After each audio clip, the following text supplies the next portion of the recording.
ఇప్పుడే మా నాన్న ఫోన్ చేశాడు, మా తాత హాస్పిటల్లో ఉన్నాడంట, మా అమ్మేమో ఆయిల్ ప్యాకెట్లు తెమ్మంటుంది, తాత హాస్పిటల్లో ఉన్నాడంట, మా అమ్మేమో ఆయిల్ ప్యాకెట్లు తెమ్మంటుంది, నేరా అనుకున్నాను. ఉరివాడి చెప్పరా పోయేది వైన్స్కని, మన మీద వైన్స్ చెప్పరా. వైన్స్కే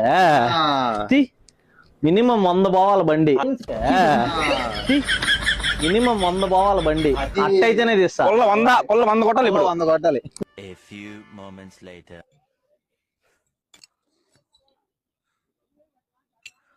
సరే అన్న, అయితే నేను బయలుదేరుతా. మా తమ్ముడు ఉండరా ఎక్కడికి, నేను లేకపోతే అక్కడ పనేం జరగదన్నా నీకేం తెలుసు, నేను లేకపోతే అక్కడ పనేం జరగదన్నా నీకేం తెలుసు.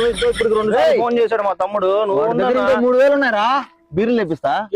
వాడు మా తమ్ముడు ఇప్పుడే మెసేజ్ పెట్టాడు, పని అంతా నేను చూసుకుంటాను నువ్వు గానీ అన్నా. మా తమ్ముడు ఇప్పుడే మెసేజ్ పెట్టాడు, పని అంతా నేను చూసుకుంటాను నువ్వు గానీ అన్నా. నేను గానీ ఆ 3000 కొట్టి బీర్లు లేపి. ఇదిగో మా ఊరు ఫోన్ చేస్తుంది, మా తాత తెచ్చినట్టున్నా నా కొడుకు ఇప్పుడు వెళ్ళాలి దగ్గరికి నేను అర్జెంట్ గా. ఇదిగో మా ఊరు ఫోన్ చేస్తుంది, మా తాత తెచ్చినట్టున్నా నా కొడుకు ఇప్పుడు వెళ్ళాలి దగ్గరికి నేను అర్జెంట్ గా.